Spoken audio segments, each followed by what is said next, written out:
আমি অবাক হই, একজন আলেম একটা কথা বললে তার প্রতিবাদে 48 ঘন্টার মধ্যে আপনি আন্দোলন দিতে চান, অথচ এদেশে ইসলামের বিরুদ্ধে, আলেমদের বিরুদ্ধে বারবার কত কুলাঙ্গার কথা বলেছে, তার প্রতিবাদে আপনাদের তো মাঠে নামতে দেখা যায় নাই।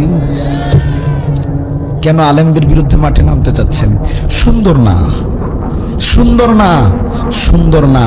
শোনেন, আমি একটা কথা বলি, শুনেন, জিকির আলাদা আলাদা হতে পারে, মাযহাব আলাদা আলাদা হতে পারে, মসজিদ আলাদা আলাদা হতে পারে, কিন্তু একটা কথা মনে রাখতে হবে, আমাদের একটাই টার্গেট, দ্বীন কায়েমের টার্গেট।